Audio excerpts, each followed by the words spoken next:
L'édition régionale de ce mardi 13 novembre. Bonjour à toutes et à tous, bienvenue dans ce journal. Voici d'abord vos prévisions météo du jour. Et aujourd'hui, un peu comme hier, après avoir démarré la journée sous la grisaille et la pluie, une très nette amélioration est attendue cet après-midi. Un temps sec, de belles éclaircies, avec du soleil, du ciel bleu en seconde partie de journée. Les températures, elles restent de saison. 13 degrés prévus cet après-midi à Calais, à Dunkerque, 12 à Saint-Omer et à Lille. La météo complète comme toujours après ce journal. Pour démarrer d'abord, la une de l'actualité, c'est à quelques jours des rassemblements des Gilets jaunes partout en France contre la hausse des prix du carburant. En ce samedi 17 novembre, nos voisins belges aussi veulent interpeller leurs élus pour dire leur colère de voir leur pouvoir d'achat en baisse. Sébastien Hélin est le coordinateur d'un collectif citoyen qui veut avant tout pousser un coup de gueule général contre les taxes carburant, les pensions de retraite, l'éducation. Il lance ainsi un appel national aux Flamands, aux Wallons pour tous défiler ensemble et surtout bloquer les pouvoirs politiques et économiques et non pas les petits commerçants ou artisans qui subissent déjà les taxes selon lui. Ces explications recueillies pour nous par Lucille-Berthe Constant. Chaque personne qui viendra manifester pour sa propre raison. Si c'est pour le mazout, c'est pour le mazout. Si c'est pour les pensions, ça sera pour les pensions. Si c'est pour l'enseignement, et je pense que c'est comme ça qu'on réunira le plus grand groupe. Mais si on commence à donner un mot d'ordre, un peu comme les syndicats, en disant voilà, on manifeste pour ça, il y aura toujours des gens qui ne seront pas concernés. Et c'est un peu le problème avec les syndicats, c'est qu'ils font des grèves, je vais dire, nationales, avec arrêt complet, mais il y a toujours le mot d'ordre, c'est ah tiens, cette manifestation-ci c'est pour les pensionnés ou c'est pour les fonctionnaires. Donc il y a toujours quelqu'un. Ici chacun peut venir avec ses propres valeurs et ses propres idées, mais qui les garde pour lui. Autre actualité dans cette édition, la grève des enseignants hier partout en France et plusieurs rassemblements organisés bien évidemment ici dans la région. Sans surprise, les revendications concernent toujours le manque de moyens et d'effectifs dans les établissements scolaires. Les profs dénoncent notamment la suppression annoncée de 2650 postes dans le second degré, une conséquence entre autres de la réforme du ministre de l'Éducation nationale, Jean-Michel Blanquer, alors qu'une hausse du nombre d'élèves est prévue en 2019. Ce que ne comprennent pas les enseignants, ils ont des revendications, des attentes. On écoute l'un d'entre eux au micro de Lucille-Berthe Constant. Eh bien qu'ils changent de politique, qu'ils fassent réellement de l'éducation une priorité, que les personnels soient reconnus dans leur professionnalité, que aussi également, si on veut recruter à nouveau des enseignants, qu'on les traite autrement par une augmentation des salaires et des conditions de travail en adéquation avec ce qu'on veut faire de l'éducation. Bien évidemment, on nous parle sans arrêt de chiffres astronomiques, mais la réalité des terrains est autre chose. Quand on a plus de 30 ou 35 élèves par classe dans les lycées, ce sont les conditions de travail des élèves les plus fragiles qui sont mis à mal, et aussi les personnels, avec des pressions locales et avec un nombre de conditions de travail de plus en plus dégradées. Le grand angle de la rédaction à présent pour évoquer l'avenir de la centrale nucléaire de Gravelines. Vous le savez, la deuxième centrale la plus puissante d'Europe qui commence à faire son âge et qui a subi notamment plusieurs failles ces derniers mois selon l'ASN, l'autorité de sûreté nucléaire. Le grand carénage d'EDF est prévu pour rallonger sa durée de vie de 10 à 20 ans. 4 milliards d'euros investis d'ici 2028, une remise à niveau nécessaire et expliqué en détail ici par ce reportage signé Marine Kijek.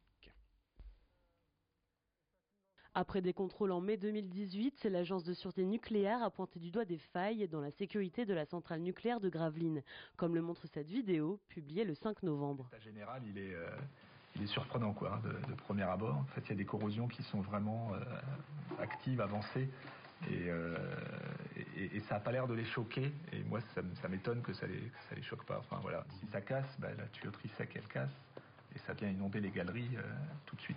Renforcer la sécurité et moderniser la centrale, c'est justement l'objectif d'EDF et du Grand Carénage, un programme visant à optimiser la durée de fonctionnement du site et près de 4 milliards d'euros investis entre 2014 et 2028. On a des chantiers de rénovation du contrôle-commande, mais aussi des remplacements de gros composants comme les générateurs de vapeur, les transformateurs, les turbines sont remplacés entre 30 et 40 ans de façon à garantir la sûreté et la qualité d'exploitation jusqu'à la fin, jusqu'à 60 ans.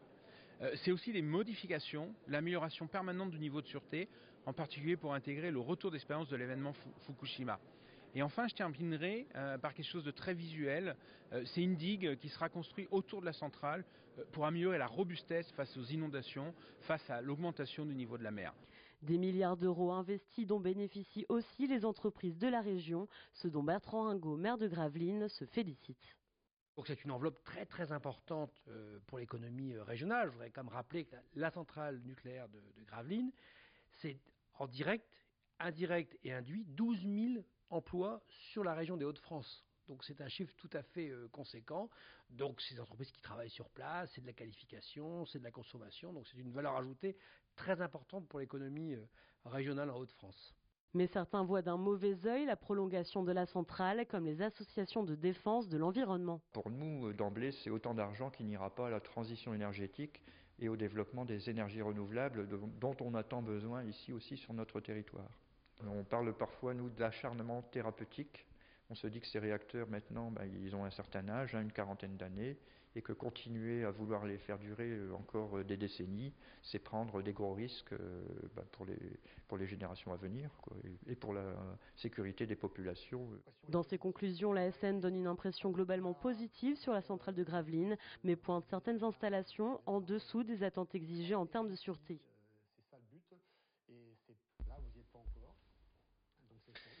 Pour finir, ce journal notait ce vote important aujourd'hui à l'Assemblée nationale. Les députés doivent valider un amendement pour débloquer un fonds dédié de 18 millions d'euros en faveur de la recherche contre les cancers pédiatriques, l'une des volontés du collectif national Grandir sans cancer, regroupant aujourd'hui 85 associations de parents et de médecins. Et parmi elles, l'association nordiste Wonder Augustine, créée, souvenez-vous, suite au combat de cette petite fille de 4 ans, atteinte d'une tumeur du tronc cérébral et décédée début octobre. Le président de l'association, Steve de Matos, est venu hier sur notre plateau nous dire toute l'importance du vote des députés ce soir à l'Assemblée. Un vote qui doit rassembler, qui doit unir, un vote qui n'est pas un vote politique, qui est un vote d'hommes et de femmes et qui doit soutenir cette recherche. 18 millions d'euros, c'est une belle étape, c'est un beau projet. Ça va permettre de mettre en place le lancement de plusieurs projets partout en France, dans les différents centres de recherche de l'INSERM, du CNRS, sur cette recherche fondamentale et translationnelle. Donc oui, c'est pas beaucoup finalement. Alors pour nous, 18 millions d'euros, c'est énorme, mais pas pour l'État, et ça l'est en tout cas pour financer la recherche des cancers de l'enfant. Fin de ce journal régional, une nouvelle édition locale à suivre dès le prochain quart d'heure dans moins de 8 minutes. Très belle journée à toutes et à tous.